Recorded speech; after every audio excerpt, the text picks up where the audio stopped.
Fala, galera da Ciro Progressista! Aqui estou eu, Paulo Henrique Faria, retomando os reacts da Ciro Games. Antes de começar mais um react, inscreva-se no canal se você não é inscrito, dê like se gostou, dislike se não aprovou. Beleza? Bom, de antemão, obviamente que eu não vou reagir às quase 2 horas de live. Só os melhores momentos, certo? Vou fazer uma breve análise do que eu não reagi, né? Mas eu espero que vocês gostem desse mais novo react aqui no canal da Ciro Progressista. Vamos lá, então?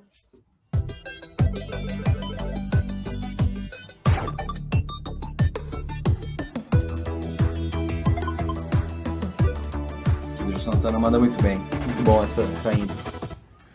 Boa noite, Brasil. Boa noite, minha queridíssima turma boa, a mais preparada e qualificada militância de todo o espectro político e ideológico do Brasil. Boa noite do Oiapoque ao Chuí, boa noite do Cabo Branco até a cabeça do cachorro. Só quem é íntimo do Brasil sabe bastante bem essas referências, que é o Brasil que eu conheço. Começa agora a minha, a sua, a nossa Ciro Games, direto de Fortaleza, porque o bom filho sempre a casa retorna. Teve até despedida, não sei o que e tal, mas a gente vai e volta. E estamos aqui de volta em Fortaleza hoje, amanhã cedo, Rio de Janeiro, depois da manhã São Paulo e por aí afora, indo atrás de correr o trecho com o povo brasileiro. A novidade agora é que este que vos fala... hoje estava lá na sabatina da Globo, vocês viram. É desde a última quarta-feira candidato oficial à presidência do Brasil pelo PDT, o Partido Democrático Trabalhista. Candidato Ciro Gomes. É uma honra, pode acreditar, brincadeiras à parte, uma honra sem tamanho. Vamos para mais uma luta, Essa é a minha quarta candidatura ao cargo mais alto da nação.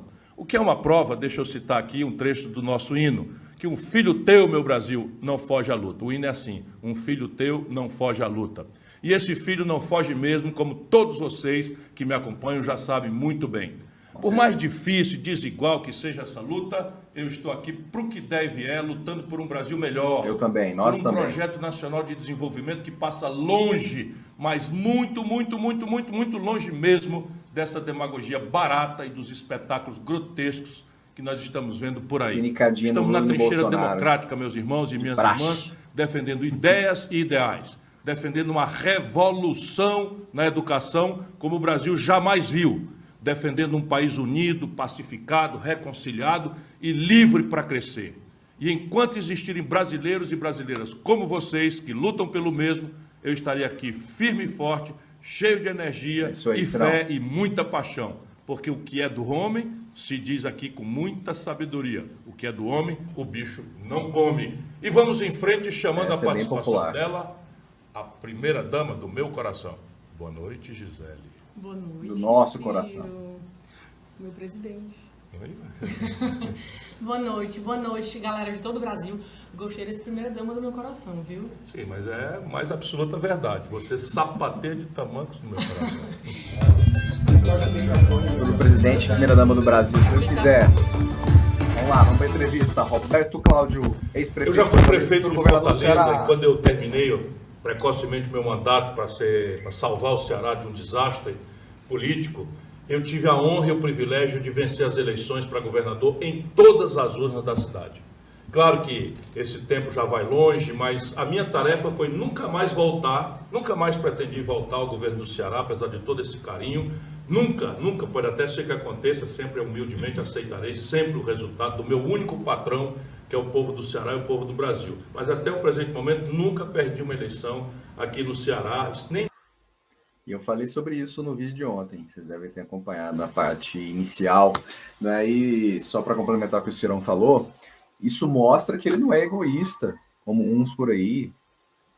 Ele poderia ter sido 2, 3, 4 vezes governador do Ceará, se quisesse, senador, ter voltado a ser prefeito de Fortaleza, mas não, ele preparou grandes quadros jovens, como é o caso do Roberto Cláudio, não é verdade? Imagina se ele fosse como o Alckmin, que foi, sei lá, 3, 4 vezes governador de São Paulo. Aí você vê a diferença, entre outros, né? Entre outros. Adiante. mesmo as eleições nacionais em condições desiguais daquelas outras candidaturas que eu já passei. Se dependesse do Ceará, por exemplo, Bolsonaro tinha ficado fora do segundo turno. Mas, bom, verdade. eu estou falando isso porque é com essa responsabilidade que eu acompanhei aqui a escolha. Porque a minha tarefa não é prosperar modelo de poder. A minha tarefa é despertar, promover, estimular, treinar, capacitar, às vezes, como um bom pai faz, não é? Reclamar novas e talentosas lideranças para o Ceará. Até agora, nós temos tido muito sucesso. As coisas nem sempre ocorrem como planejado, mas uma dessas joias que eu tive a oportunidade de ver nascer e crescer, está conosco hoje aqui. Já estamos acostumados. E eu quero agradecer a você, meu companheiro. Sei que você está aí agarrado na luta, muita tarefa para consertar, muito cenário complicado, enfim. Mas eu queria saber, com essa satisfação nossa, te dar minhas boas-vindas, porque depois eu encadeio uma pergunta. Boa noite, Ciro. Boa noite, Zé. Boa noite a todo mundo que nos acompanha. Eu estou muito feliz, Ciro, porque estou deixando de ser espectador para virar gamer hoje à noite. Estou me achando, como se diz aqui no Ceará, viu? E é só um detalhezinho aí importante a gente comentar, é que é a primeira vez que eles recebem presencialmente ao vivo um convidado. Ficou um esquema legal mesmo de podcast, mesa cast, que é o que o pessoal costuma falar nos dias atuais, né? Ficou um esquema ali interessante, parecido com o do Flow, do Podpah, não é? E esse estúdio lá em Fortaleza, ele é muito bacana. Espero que o vindouro agora de São Paulo, a equipe do João Santana, deixe com esse aspecto meio futurístico, meio nerd, meio geek, bem iluminado, não é? Enfim, fotografia legal, bacana. E sempre que possível, que receba ao menos um convidado no podcast presencialmente. A história é outra, é muito melhor assim do que online. Eu sei que, obviamente, nem sempre vai ser possível fazer presencial, com convidado presencial, mas eu gosto muito desse formato. Eu espero que a equipe do João Santana explore-o cada vez mais. Adiante. Obrigado pelo convite, uma honra. Bom, antes da gente iniciar a nossa conversa, deixa eu dar aqui uma prévia para quem está nos acompanhando. O Roberto Cláudio, além de ex-prefeito de Fortaleza, o maior prefeito da história da cidade, todo mundo reconhece isso. E olha que eu fui prefeito também, né? Então, concordo, converso com muitos amigos de lá. Disparado, não tem comparação. Com ele isso. foi prefeito e reeleito, teve 2 mandatos e agora é candidato ao governo do Ceará pelo duas PDT. vezes. Ele é médico sanitarista, PhD em saúde pública pela Universidade do Arizona, nos Estados Unidos. Sem falar que ele é neto de um ilustre professor cearense, o doutor Prisco Bezerra, e filho de um ex-reitor da Universidade Federal do Ceará, o meu caro amigo, estimado professor, doutor Roberto Cláudio Bezerra. Ou seja, o preparo e o humanismo do Roberto vem de longa data e de berço. Feita a apresentação, Roberto, conta um pouco da sua história para a nossa audiência. Você tinha uma carreira muito bem sucedida como médico, mas aí decidiu entrar na política, se elegendo deputado estadual ainda muito jovem. O que é que levou você a dar essa guinada na sua vida? Ciro, às vezes eu me faço essa pergunta, onde é que foi o ponto de inflexão, da onde é que eu saí, deixei de ser médico e passei a ser político, né? Eu acho que isso vem sendo forjado desde o ambiente do meu nascimento. Eu cresci numa casa muito politizada, em que os debates políticos era algo levado muito a sério, em que vi meus pais lutarem pelas diretas já, assisti tudo isso muito de perto, era metido nas rodas de adultos, conversando coisa séria, num ambiente muito especial do país, especial porque era crítico. Mas um grande médico que entra na política e faz a diferença, tal qual o JK no passado. E com isso, um bocado de luta nova pela universidade pública, pela autonomia da universidade, pelos direitos da Constituição. Eu acho que tudo isso foi fazendo um pouco a minha cabeça. Depois eu fui para o Colégio Militar e ali resolvi ter uma postura, não de transgressão, eu era um aluno disciplinado, bom aluno, mas de compreensão de que mesmo na hierarquia, na disciplina, há um espaço para uma voz contrária, um espaço para alguém formular, né, criticamente. Tem que haver contestação sempre. E enxerga diferente do que seria o justo. Fiz medicina, isso me deu uma formação mais humanística, resolvi fazer saúde pública, conheci o mundo real da vida dura do nosso povo e em algum momento percebi que era hora de encontrar a minha verdadeira vocação, aquela que estava lá dentro, talvez sempre, e que a vida foi me ensinando a perceber que era esse meu caminho de vida. É aqui que eu me satisfaço, é aqui que eu sou pleno. A minha razão existencial, de fato, é servir na vida pública. E nunca fui tão feliz quanto eu sou hoje, com todas as dificuldades, lutas, que sou hoje depois de ter sido deputado estadual, prefeito de Fortaleza e mesmo agora sem mandato, na luta da militância. Você foi deputado estadual com quantos anos? Foi em 2031 anos de idade, a primeira vez que fui eleito, já era calvo. Era popularmente careca. Careca. Viva os calvos. Eu não sou, mas... presidente da Assembleia. Isso é uma coisa que a gente precisa Admiro. lembrar. Você não virou prefeito assim, do dia para a noite. Pois é, eu fui deputado estadual a primeira vez no momento de ruptura do Ceará, que você conhece muito bem essa história. Eleição de 2006 de Cid Gomes, uma candidatura de oposição. Também foi um grande governador. Que nascia de uma certa insatisfação que surgia no coração do cearense, com um ciclo que precisava se renovar. E o Cid foi eleito um jovem governador com jovens deputados. E eu fui um deles. Presidi a Comissão de Ciência e Tecnologia, me transformei em vice-líder do governo, passei a aprender muito com os colegas mais experientes, passei a conhecer o Ceará. Já está até semelhante com o do Ciro, hein? De tudo que é de política. Não sabia desse início dele. Sobre o semiárido no Sertão Central, estava eu lá. Sobre pecuária leiteira em Solonópolis, estava eu lá. Isso foi me dando aprendizado da vida. E construindo amizades, né, colegas. E no segundo momento da minha reeleição em 2010, com a reeleição do Cid, o partido, o próprio Cid e a bancada do nosso partido entendeu que eu podia ser uma solução de conciliação com a disputa entre dois grandes amigos à época. E acabei sendo eleito unanimemente presidente da casa, pude incorporar algumas inovações como presidente, fiz o primeiro concurso público da história da Assembleia, transformei a Assembleia na primeira Assembleia sustentável ambientalmente, a gente virou a primeira Assembleia carbono zero do país, e passei a introduzir um conjunto de debates sobre políticas públicas de saúde, de educação, de saneamento, que foram influenciadoras do municipalismo cearense. Bom, em 2012 você disputou e venceu as eleições para prefeito de Fortaleza, enfrentando o candidato do PT, na época, o deputado Elmano de Freitas. Na época ele estava no 4 anos depois você foi reeleito, enfrentando o capitão Wagner, que hoje representa o Vai ganhar dos dois agora. Vai ganhar dos dois. Que se pode imaginar. De novo. Agora, veja a vida, meu irmão, como é. Agora você volta a enfrentar esses dois adversários e, sem dúvida, vai ser uma eleição muito dura, eu penso. Eu acho que é muito bom a gente olhar as coisas com humildade. Na sua opinião, qual é a chave para conquistar mais uma vitória na sua história de vida vitoriosa? Você, como gênio que é, já respondeu. Humildade. A primeira delas, humildade. Ninguém vence a eleição de véspera.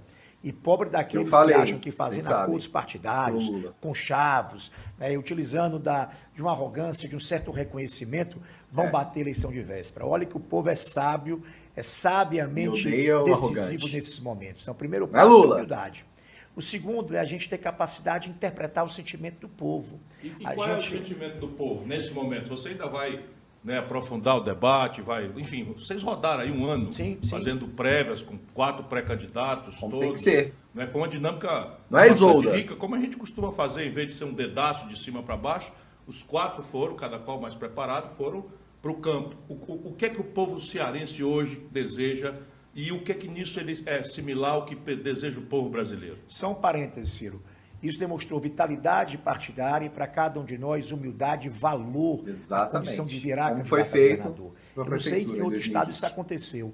Foram 10 meses também de uma duríssima pré-campanha. Não de confronto, mas de caminhada, de escuta, de ter a capacidade de entrar na sintonia da vibração do coração do povo. E o que eu entendo hoje é que nós construímos no Ceará um ciclo de muita prosperidade, de progresso em muitas áreas. Isso é reconhecido pelo povo.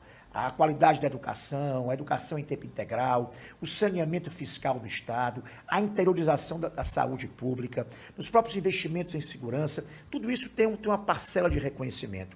Mas tem outro tanto de necessidade que não foi respondida, ou que foi respondida com precariedade. A violência persevera sendo um desafio grave à qualidade de vida. Existem filas de exames e consultas e cirurgias que maltratam o povo que espera tanto tempo para ver uma hérnia, para ver muitas vezes uma dor da vesícula ser resolvida. E existe hoje um gravíssimo problema.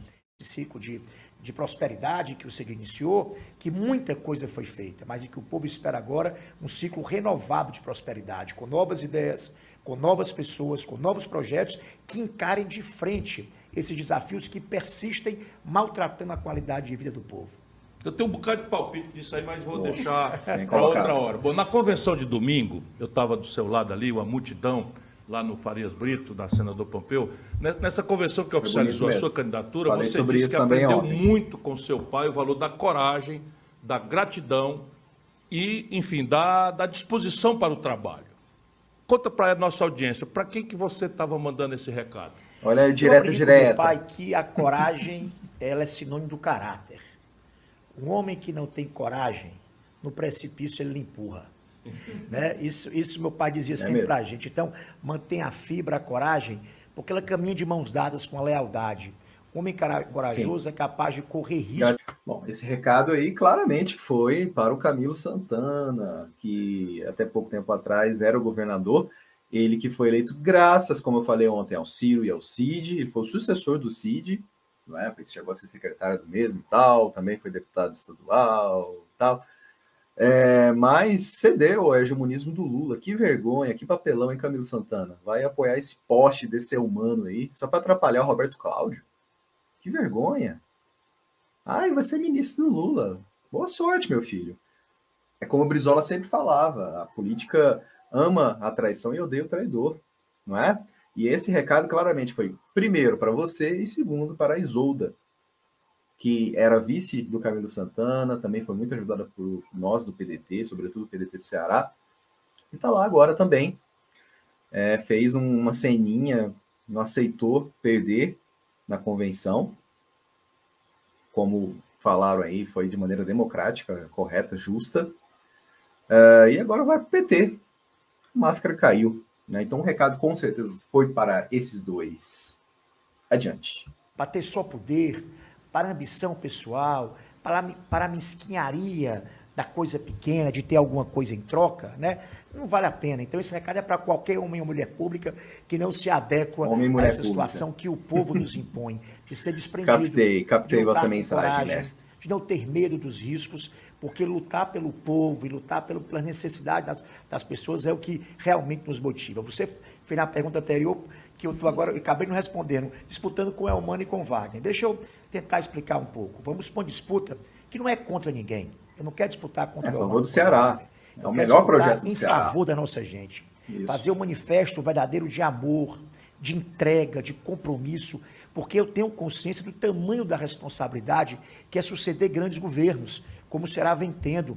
E as pessoas não querem só a obrigação da continuidade. Ninguém vai votar pela gratidão do que já foi feito. Era nosso papel fazer o que foi feito. Pro futuro. Vão votar pelo que falta ser feito. E eu quero ser esse alguém para construir uma nova história. E diferente dos demais, eu posso apresentar algo diferente, que é a minha experiência, porque eu já fiz aqui em Fortaleza. Isso, diferente dos outros dois, que foram parlamentares e que se você for fazer um extrato aí, vai cair pouca águazinha dos mandatos parlamentares, eu posso mostrar o que eu realizei, o que eu fiz. Adoro e a minha condição, meu desejo agora, quero olhar no olho do cearense que nos acompanha e de brasileiros que nos acompanham, porque a audiência é nacional e vão ter outras candidaturas do PDT a governo do Estado. A nossa vontade é poder fazer ainda mais e construir, como eu disse, um governo que possa ter incorporado em mente 3 princípios.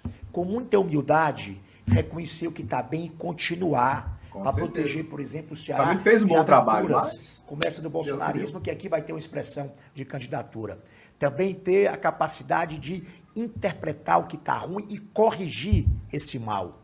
E a terceira, ter gana, fibra, vontade, disposição de fazer o que nunca foi feito pelo Ceará. Deixar legado, fazer história. É isso que me move. Eu quero, assim, com certa emoção e muito respeito, lembrar, Roberto, que desde 1986, com a eleição do Tasso Gereissati, o nosso Ceará construiu toda uma tradição de eleger governadores progressistas e governadores muito responsáveis. Podemos até discordar, enfim, mas todos tiveram essa marca de serem progressistas, preocupados com a questão do povo e muito responsáveis. E desde então o Ceará nunca mais ouviu falar em qualquer tipo de atraso de funcionário, que é uma realidade... Tasso, vem conosco, Tasso Gereissati. Na sua opinião, o que é que explica o fato de um bolsonarista como esse capitão Wagner, sem nunca ter dado um dia de serviço, despontar como líder nas pesquisas? É triste. Eu estava pensando Muito nisso, porque eu acho que a chave da humildade é a gente botar a sandália da humildade e nos perguntarmos. Eu disse na fala, se nós somos esse abacaterol todo, abacaterol aqui como no Ceará a gente chama um remédio que dá gosto para qualquer coisa. Se nós somos esse abacaterol todo, popular, poderoso, não sei o que e tal, por que o principal adversário desse projeto é hoje o líder nas pesquisas? E diante disso, o que é preciso ser feito para evitar esse retrocesso tão grave? Bom, só dando a minha versão aí, a minha, digamos, o meu pitaco Bom, lá no Ceará ainda tem uma parte que é muito alinhada ao bolsonarismo. É óbvio que é minoria, não é? E ainda o antipetismo ainda prospera, não só no Ceará, mas no Brasil todo. Tanto é que ele ainda mantém o Bolsonaro ali com seus 27, 28, 29% dos votos. Então, o imbecil oportunista do capitão Wagner, o miliciano cearense, ele surfa essa onda. É por isso que ele está ali liderando as pesquisas. Para mim, essa é a grande senha dessa campanha que a gente vai enfrentar. Entender esse fenômeno. E ele não acontece por acaso. Acontece porque nós acertamos em muitas coisas e pecamos em outras. Sim. E é preciso que a gente incorpore essa mudança, não pela força da crítica odienta, da crítica que ataca, mas pela crítica que é capaz de apresentar uma ideia, uma solução para reverter esse problema identificado. A violência, como eu disse, mata jovens hoje no Ceará, maltrata a ansiedade de mães, avós que aguardam muitas vezes sôfregas a chegada do seu filho, da sua filha em casa.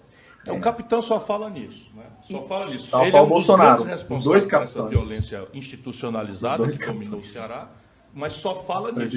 Agora, um fato é verdadeiro. Quando a gente anda na periferia, como eu estou andando agora, a função, né, da luta e tal, da organização das coisas, ainda hoje eu ouvi, livre a gente da facção. Aí eu perguntei qual era a facção, o morador sabia quem era, só a polícia não sabe. É isso aí.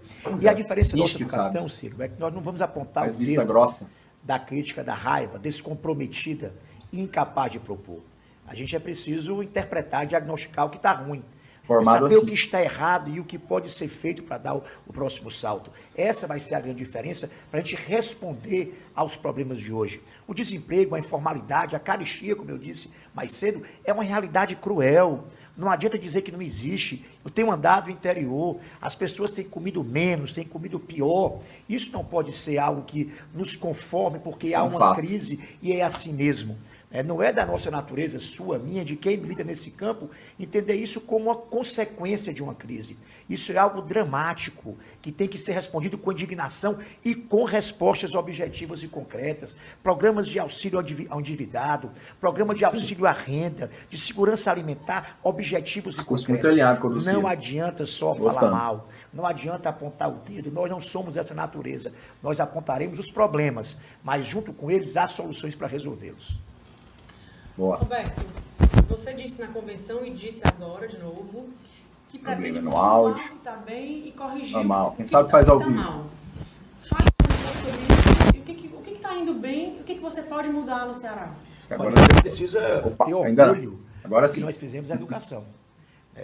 Éramos um estado até 3, 4 décadas atrás em que boa parte do nosso povo tinha a infelicidade de não ter acesso a aprender a ler e a escrever, a educação uma almofada, ou aprender a desenhar o seu nome numa carteira de identidade. Fortaleza, Sobral, essa realidade não todo foi o estado do Ceará. Como viramos um estado de referência de luz. Isso não foi produto de demagogia. Isso foi trabalho sério, decisão política que gerou grupo político, projeto ou incompreensões. Foi trabalho de gente visionária e de um grande pacto que moveu governos, prefeituras, gestores educacionais, professores em torno de uma superação de um drama que envergonhava o Ceará. Fomos, por exemplo, capazes de fazer isso.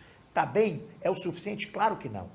A gente precisa agora dar, por exemplo, na educação, sem dúvida. Uma outra virada, que é aprofundar os processos de aprendizado, diversificar pedagogias, incorporar tecnologias, melhorar indicadores, mas mais do que isso, entender que a educação, para a gente aqui, pode ser e vai ser nesse novo ciclo, o esqueleto, o eixo de um novo projeto de desenvolvimento, que dê oportunidade do Estado crescer, de dar progresso, não só o crescimento econômico, e de enfrentar desigualdades. Esse vai ser o grande eixo, por exemplo, na área educacional. Na economia, a gente conseguiu construir uma grande malha rodoviária, temos hoje energias alternativas, eólica e solar, as Pampas fazendo do Estado um Estado líder, temos o cinturão digital que conecta 82% das áreas urbanas com internet de alta velocidade. Inveja. E por que é que o povo está reclamando ainda na economia lá no centro-sul do Ceará? É preciso agora o outro passo, é tirar proveito dessa extraordinária infraestrutura que ao longo de governos vitoriosos como Tasso, Ciro, o próprio Lúcio, que é a oposição a gente, Cid, Camilo, foi feito para transformar isso em uma oportunidade concreta e real para o povo.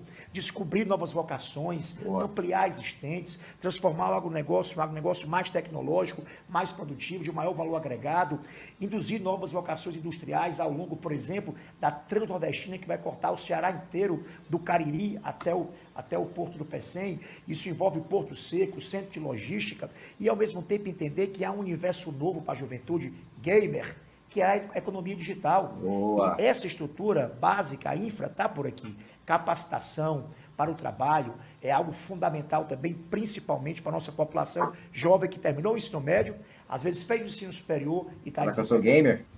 Eu queria mandar um beijo para a nossa querida amiga, ex-primeira-dama de Fortaleza, Carol Bezerra, para a Bela, para a Beta que estão em casa assistindo. Com certeza, quero dizer que ela, o trabalho que ela fez... Gente boa. Eu não tenho como deixar passar pela primeira infância de Fortaleza, que se viu de modelo para o Estado, enfim, que já foi implantado, começou a ser implantado no Estado também. Eu quero dar um beijo, minha amiga querida, sou sua fã, espero que você faça o trabalho, eu tenho certeza que você vai fazer, estamos juntos. Futura primeira-dama. Mantendo a política criminosa de preço da Petrobras, tirou dos cofres do Ceará quase R$1 bilhão. 600 milhões já por baixo, a gente já sabe fazer. Bom, eu queria, para encerrar, compartilhar com você essa notícia de ontem. Mostra aí, diretor, por favor. Olha aí. Corte no orçamento deve ser em saúde e educação, diz Ministério da Economia. Ou seja, sob a desculpa de não extrapolar o famigerado teto de gasto, o governo Bolsonaro anunciou ontem que deve fazer um corte de quase 7 bilhões, 6 bilhões 740 milhões de reais no orçamento. E esse corte vai afetar principalmente as duas áreas mais vitais do presente e do futuro dos brasileiros: a saúde e a educação. Ou seja, sobra dinheiro para tudo nesse país, para pagar juros estratosféricos aos bancos, para pagar as famosas emendas do relator do orçamento secreto e para tudo que é medida eleitoreira tomada de última hora. Mas falta cada vez mais para a educação e para a saúde. Você que é médico e é também que tem também um profundo compromisso com a educação, como é que você encara esse anúncio? Com enorme tristeza e com vergonha que nós estamos vivendo. Os empalitosados de Brasília, certamente tomando bons vinhos e comendo carne de primeira, tomando decisão que só tem acumulado prestígio e riqueza numa mão de bilionários brasileiros, às custas da fome, da escassez, do sofrimento do nosso povo. É por isso, Ciro, que eu confio muito na sua candidatura e no restabelecimento de um novo Estado nacional.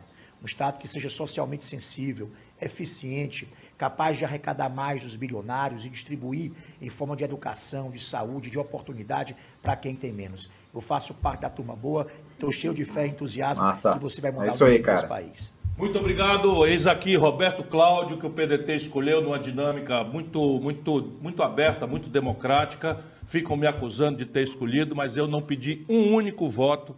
E o Roberto, junto com os outros três candidatos, desceu aí 10, durante um ano, 10 encontros regionais e depois afunilou, está entre os pré-candidatos, é o que tem melhor desempenho na pesquisa, entre os partidos aliados é o que tem a melhor predileção, e no diretório, que acabou resolvendo sem qualquer interferência minha ou do Cid, nós quisemos que fosse assim, o Cid se retirou e eu também, ele foi escolhido por uma maioria esmagadora. Que Deus te abençoe e que você se compenetre, e eu sei que você está pronto para isso, e que a sua grande tarefa é unir o povo do Ceará, não deixar que os anos 80 de perseguição, de demissão de aliado, de constrangimento, de distribuição de dinheiro sem critério, sejam de novo uma prática na política do Ceará. Vamos denunciar o que está errado e vamos lutar pelo que está certo. Muito obrigado, meu irmão. Obrigado, uma honra estar aqui. Obrigado, Gi. Muito obrigado. Valeu. Roberto Cláudio. Bom, eu vou... Só para finalizar aí, logo após a sua entrevista, que foi muito boa, rápido, mas foi muito boa, muito proveitosa. O Roberto Cláudio é o nosso principal candidato aos governos, nosso principal player para a disputa de governos, que tem mais chances e mais preparo. Não é? Então é isso. Vamos ajudá-lo, turma boa, não só do Ceará, mas de todo o Brasil. Vamos ajudá-lo a derrotar o canalha do capitão Wagner, fazer dele governador do Ceará e, obviamente, como o próprio disse, Ciro Gomes presidente. Vamos agora para os reacts dos reacts. React do Cirão na Ciro Games. Vamos lá. E vocês viram, ontem pegou fogo. Vamos lá. Vou começar esse bloco, né? Se a turma do PP me ajudar, eu vou começar esse bloco afirmando uma obviedade. Deixa eu perdido, o mal não. está entre nós. Mais grotescos espetáculos que a nossa história política já produziu. Efeitos sonoros, para deixar tudo com clima de filme de terror. Solta o vídeo aí, diretor. Convoco todos vocês agora, para que todo mundo, Patético, no 7 de setembro, vá às ruas pela última vez. Golpista. Vamos às ruas pela última vez. Estes poucos surdos de capa preta têm que entender Golpista. o que é a voz do povo. Fascista. Tem Reacionário. que entender que quem faz as leis é o Poder Executivo e o Legislativo. Bom, agora vamos falar das mentiras. Vocês viram aí a aberração, né? O Bolsonaro, claramente ensaiado, a última vez que vai todo mundo no 7 de setembro. Ele está falando em golpe. Tá, claro que a claramente. verdade aí é para distrair a gente Da boca pra fora, da inflação, cortina de fumaça, isso. para distrair a gente que o salário mínimo tem o pior poder de compra das Américas, só pede para dar Venezuela, para a corrupção generalizada do seu governo, né, envolvendo sua família, seus filhos bandidos, tudo isso. Mas agora vamos falar das mentiras que o Bolsonaro disse Muitas, nessa me toma, convenção. me toma. Elas foram tantas e tão grotescas que daria para passar a live inteira fazendo reacts, o que, claro, verdade. não é o caso. É muita Ninguém coisa. aqui tem estômago para tanto. Mas duas dessas mentiras, olha, desculpe, mas não dá para deixar passar, porque escancaram o cinismo desse personagem. A primeira é essa aqui, quando ele, ao lado da ministra Tereza Cristina, ignora completamente a existência da fome no Brasil. É isso, Fome ministro, que você atinge candidato hoje agora. totalmente 33 milhões de pessoas e que atinge 108 milhões de brasileiros que não fazem 3 refeições. Neste país que ele ignora, apenas Muita gente uma de passando cada fome. 4 crianças, apenas uma de cada 4 crianças fazem as 3 25%. refeições. Solta o vídeo aí, diretor. Essa pequena grande mulher, com os fertilizantes, É um pateta garantiu mesmo. a nossa Cheio de segurança clichês, alimentar, obviedades. bem como a segurança alimentar de Ah. mais de 1 bilhão de pessoas pelo mundo. Que idiota. Olha o jeitão que ele se dirige à ministra, é sempre um jeito assim, né?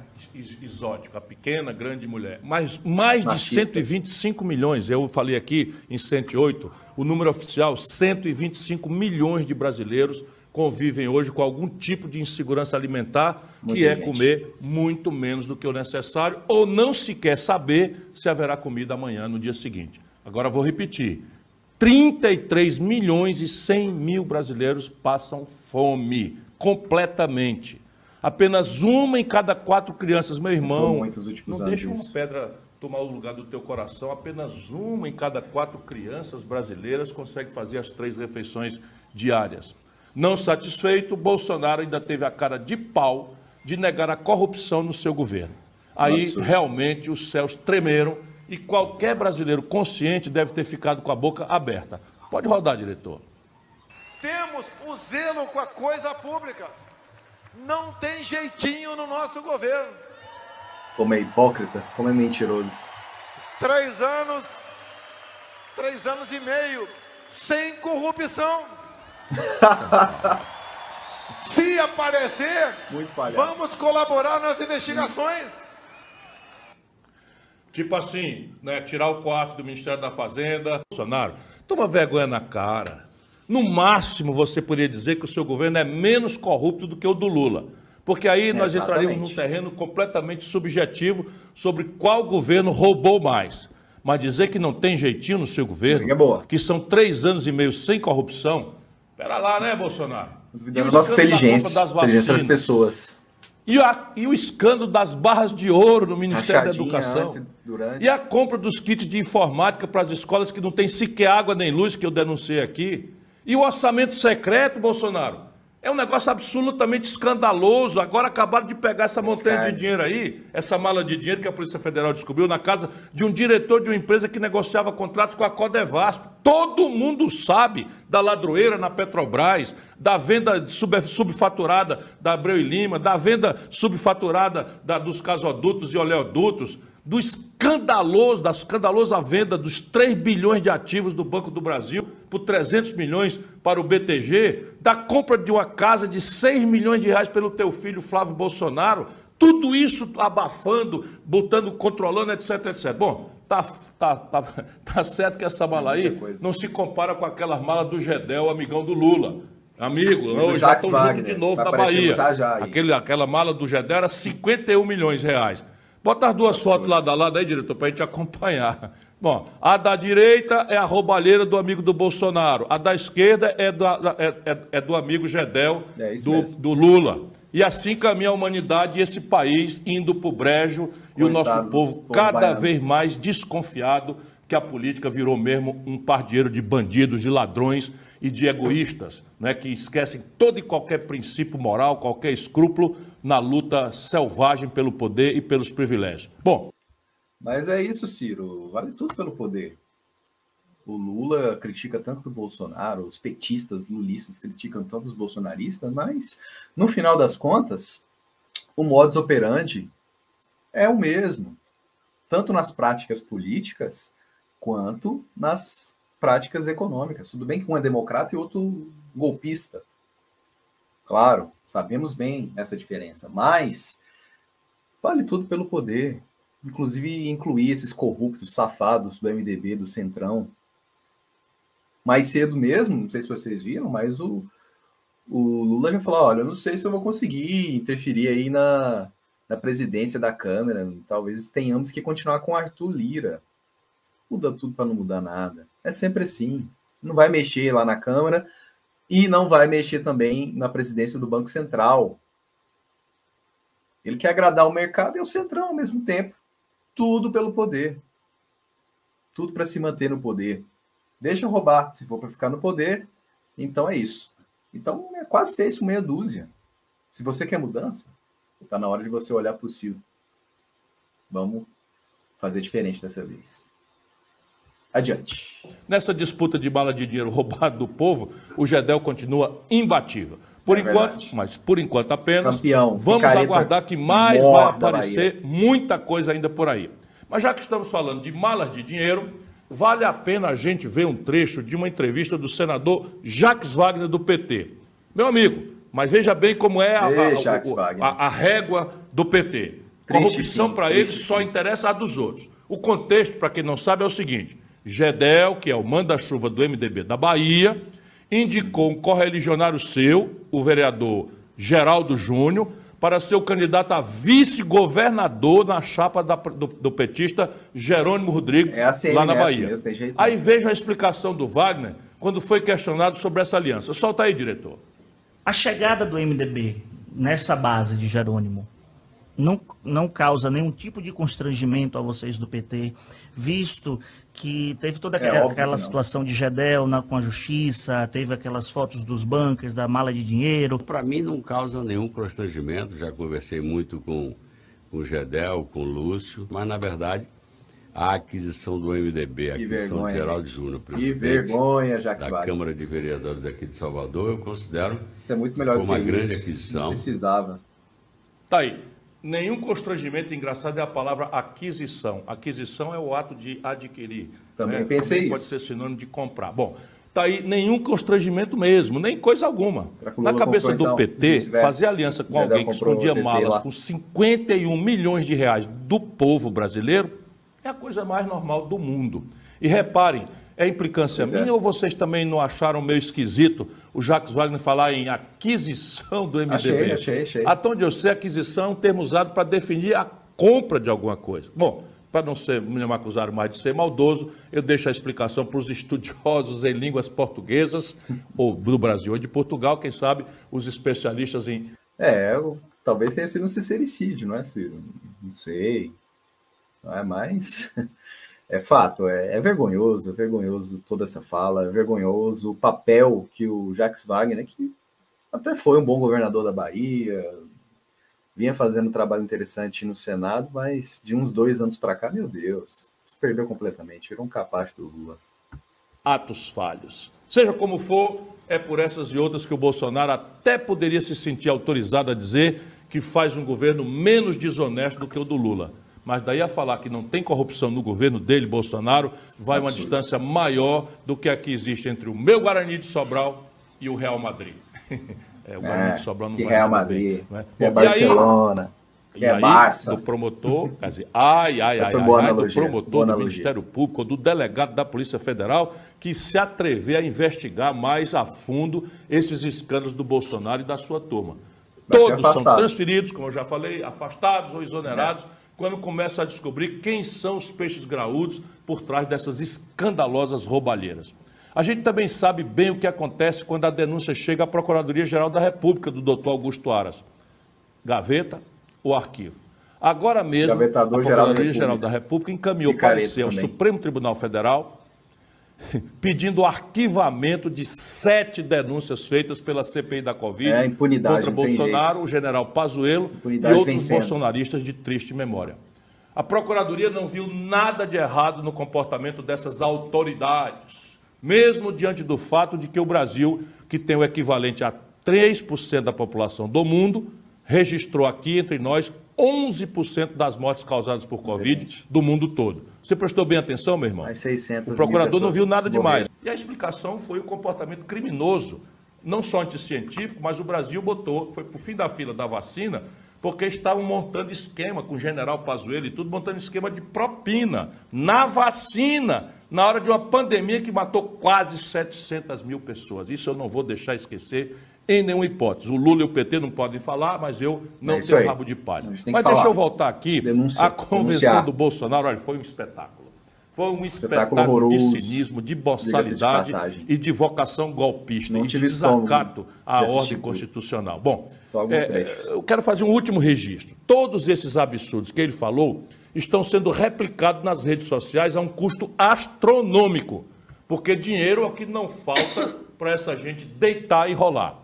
O PL, senhoras e senhores, o PL gastou oficialmente nada mais, nada menos do que R$1 milhão em um único dia para divulgar os vídeos dessa convenção do Bolsonaro. E outra coisa que vocês devem ter percebido, acho que muita gente também falou no Twitter, foram os impulsionamentos e as propagandas no YouTube. Eu cheguei a ver 4, 5 vídeos, logo no início, a propaganda. Então isso vai ao encontro do que o Ciro está denunciando. Além dessa gastança desnecessária desse evento patético e ridículo lá no Maracanãzinho no último domingo, não é? Presta atenção, R$1 milhão foram gastos na internet, com impulsionamento, com propaganda, em apenas 24 horas. Se isso não for abuso econômico, alô, Tribunal Superior Eleitoral, então eu não sei mais do que é. E olha que eu sou advogado e professor de Direito Constitucional. Vocês anotaram bem? O Bolsonaro e o PL gastaram R$1 milhão com recibo. Fora aquilo que a gente sabe que eles fazem aí na clandestinidade, nos gabinetes do ódio. R$1 milhão em 24 horas, impulsionando, ou seja, pagando audiência, comprando audiência na internet para espalhar essa montanha de mentira e de aberração que nós havíamos aqui, apenas uma pequena amostra. Bom, mas vamos lá. Como sou o único candidato antissistema nessa eleição, eu não vou me deixar intimidar por essa dinheirama que abastece Bolsonaro e o Lula. Eu também não. Mesmo que isso crie um desequilíbrio total à disputa eleitoral. Os debates seriam uma forma mínima de equilibrar as coisas, porque ali os candidatos não podem se esconder atrás da montanha de dinheiro, nem de bolhas de militantes fanatizados. Mas, infelizmente, até isso no nosso Brasil está ameaçado. Ontem, olha, eu estou envergonhado, fiz uma aposta tão grande, não é? A Band também. Mas, vamos lá. Ontem a CNN Brasil anunciou que suspendeu o debate programado para o próximo dia 6. Só um adendo aí, a Band não fez o mesmo, mas adiou. É estranho isso. Por que adiaram? Ia ser dia 14, agora vai ser dia 28, 2 semanas à frente. Por quê? Não vem com essa bobagem de pool, não, viu, Lula? Não vem com essa conversinha fiada, não. E você, Bolsonaro, não vem também com essa lorota de que eu só vou se o Lula aceitar. Não fuja da raia, seu covarde. Seus covardes. Vão ter que debater. Eu espero que a CNN Brasil crie vergonha na cara e retome. Marque uma nova data para esse debate. É como eu falei nos outros vídeos, sobretudo no vídeo de ontem. Isso é muito ruim para a democracia. Tem que haver debate, sim. Bolsonaro arregaram. Essa que é a verdade. Para mim será uma grande decepção, grande mesmo, se a CNN Brasil, que nasceu aqui com o propósito de ser plural, quantas vezes eu já elogiei, e parece que eu mordi a língua. Nasceu a CNN aqui com toda a ideia de ser plural, os canais abertos não cancelem também. Como é que agora a CNN, que quer ser uma emissora respeitada, vai deixar o seu público sem um debate? Como eu escrevi no Twitter, a democracia corre muito mais danos com o silêncio de ideias do que com esses arrobos de cão desdentado do Bolsonaro, que nós vimos no show patético que ele deu domingo na sua convenção. Mas, na verdade, eu não me surpreendo com essa fuga dele dos debates. A cabeça do Bolsonaro é tão oca e a sua covardia tão gritante que a gente não podia esperar outra coisa desse sujeito. Já foi assim em 2018, vocês se lembram? É verdade. O mesmo eu não posso dizer do Lula, que eu digo novamente, ao menos joga no campo democrático. E, portanto, não tinha e não tem o direito de fugir de um debate. Não tinha e não tem o direito de fugir a esse debate. Porque, repare, toda a grande onda para comover os artistas, os intelectuais, os cientistas, já tem um defeito. Parece que a eleição só tem uma tarefa: enfrentar e derrotar o fascismo. Não, as tarefas são duas. Enfrentar e derrotar o fascismo é uma tarefa grave e urgente, que eu estou nela todos os dias. Porém, a mais grave tarefa, uma vez derrotado o fascismo, é construir uma saída para essa mais profunda crise econômica que foi produzida pelo modelo econômico que o Lula promete que vai manter. E só um debate vai esclarecer isso. Só um debate vai nos permitir estabelecer uma cumplicidade entre os candidatos, que o povo preferir livremente, e as propostas que eles fazem. Porque se nós... Bom, Ciro, eles não querem, ao meu ver, no meu entender, debater com você, porque primeiro você vai acabar com eles, você vai para cima deles, mostrando as contradições tanto do Bolsonaro quanto do Lula, e vai deixar claro que o seu projeto é muito mais qualificado que o dos dois. O Lula é só populismo, picanha em cerveja, só lorota, conversinha fiada de esquerda, toalha com rosto. E o Bolsonaro é armamentismo, é pauta de costumes, é agenda conservadora. Essa que é a verdade. É o governo mais ruinoso da história do Brasil, contra um outro que se diz o melhor, que se diz de esquerda, mas está longe disso. Longe disso. Mas é por isso que eles não querem debater com você. Essa que é a verdade. Nós deixarmos assim, sem debater nada, como é que vai ser jogado o jogo da política? No conchavo. Ô, meu irmão, não deixe isso acontecer. A minha turma boa até resgatou um vídeo de 1900 e... Valeu, Vinícius. Foi, meu Deus? 98. Seu cara. Não, 98. Quando eu fui candidato, em que aparecemos eu e o Lula, em 98 o Fernando Henrique fez a mesma coisa. O Fernando Henrique sumiu, não quis fazer debate, e agora até hoje o Brasil paga caro por isso. Estou lembrando disso porque a turma boa recuperou esse debate.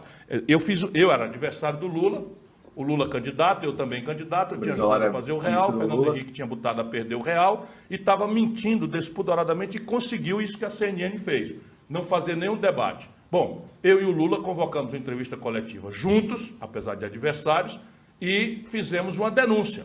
Ele e eu criticando a ausência do Collor, não, do Fernando Henrique, nos debates. Solta aí, diretor. Você comprou todo mundo, é dando uma demonstração de que uma campanha política pode ser feita de forma civilizada. De que o debate, muito menos, para você saber quem te viu, quem te vê, hein, Lula? É para você permitir que a sociedade... Isso não se permitiu. O presidente da República, ele não quis debate antes, durante, não é apenas com os candidatos, não. Ele não quis debate com a sociedade brasileira. Esse aqui é um ato de militância. Ao qual você não é Lula. Agora, o que é que nos une? Nós estamos reclamando regras.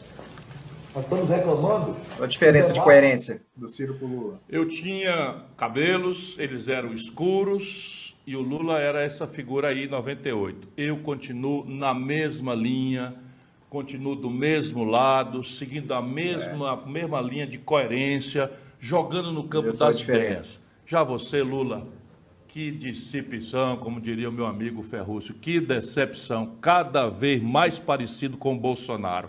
E olha, a tua turma aí fica muito danada com o negócio de falsa simetria. Qual é a diferença, Lula? Qual é a diferença neste campo agora? Qual é a diferença? Quando era contra o Fernando Henrique? Não, quando era agora, na eleição de 2018, Lula. Não é possível. Ô, povo brasileiro, meu irmão, tenha santa paciência. Tem razão. Em 2018, o Lula estava preso e condenado, e dentro da cadeia, entrou na justiça dele dos petistas para exigir que a justiça desse a ele o direito de participar dos debates. Agora está aí fazendo igualzinho o Bolsonaro. Igualzinho. O Bolsonaro, tudo bem, não tem nada para dizer, um bandidaço que enganou muita gente no Brasil, não vai aguentar um debate. Mas o Lula, juntar os melhores cérebros do Brasil para enfrentar o fascismo, ô meu irmão, a luta contra o fascismo é uma luta que se dá na cabeça das pessoas. Como é que nós vamos enfrentar o fascismo? Mas é isso mesmo. Omitindo das pessoas um debate? Fixar. Esclarecendo as causas da tragédia social e econômica do Brasil, indicando as soluções, estabelecendo, volto a dizer, a cumplicidade, sem o que nada vai mudar no Brasil. Bom, seja como for, eu reafirmo aqui que vou seguir encarando esses Golias com a mesma determinação de Davi. Minha funda será o Projeto Nacional de Desenvolvimento que vai colocar o Brasil no lugar onde ele merece, de pé e não de joelhos dobrados, a quem deseja transformá-lo no reino de ódio, de violência e de picaretagem. Deus te ouça, Ciro. Deus te ouça. É isso aí, gente. Aqui finda, então, o nosso react da Ciro Games. Eu não vou reagir a tudo. Aí, logo depois desse ótimo react do Ciro, foi matador, diga-se de passagem, teve a ótima entrevista com os professores, o Alexander Turra e a Tarim Montalver, não é? Eles que falaram sobre a importância da preservação da Amazônia Azul, não é? Dos nossos rios, dos nossos oceanos, não é? Que sim, obviamente tem ligação, e como o Turra falou, o oceano ele interfere bastante no clima, na vegetação, especialmente na área litorânea, né? A Mata Atlântica, sobretudo, entre outros, não é? Foi uma ótima conversa sobre sustentabilidade, né? O Ciro falou um pouco mais sobre essa parte para o seu plano de governo, que já vai ser divulgado, está sendo orientado pelo grande economista Nelson Marconi, entre outros ambientalistas, tem muita gente qualificada. Enfim, foi muito boa a conversa com eles, diferentemente do Roberto Cláudio, vocês viram, online, não é? A Montalverne, que é professor lá da UFC, que é a Universidade Federal do Ceará. Enfim, vale muito a pena se você não assistiu a conversa com eles e nem a Ciro Games, não é? Vale vocês assistirem todos os outros trechos que eu não pude abordar, que eu não pude falar, né? Teve também ali participação, interação com o público, perguntas muito pertinentes sobre economia, educação, e fechou com chave de ouro, vocês sabem, é sempre assim, aí nos últimos meses, com mais uma ótima charge do amigo, o cartunista tímido, que dessa vez usou como referência e alusão o clássico da cultura pop, Caverna do Dragão, para criticar o lulismo e o bolsonarismo, e, obviamente, enaltecer a candidatura, a opção de Ciro Gomes. Beleza? Era isso então, galera. Finalizo aqui mais um react, mais um vídeo. Inscreva-se no canal se você ainda não é inscrito. Dê like se gostou, dislike se não aprovou e comente sobre tudo o que eu fiz, tudo que eu reagi, tudo que o Ciro falou, Roberto Cláudio, enfim, Gisele, né, os absurdos tanto do Bolsonaro quanto do Lula, essa questão do debate que é muito incômoda, a gente tem que continuar cobrando. Deixe a sua opinião. Valeu, um abraço e até amanhã com mais uma análise de conjuntura. E, obviamente, vou deixar para vocês aqui no post fixado a análise dessa terça-feira, que também foi interessante, vai muito ao encontro do que eu falei hoje, que o Ciro falou na Ciro Games. Faço questão que vocês assistam. Faz esse favor. Valeu, um abraço e até mais.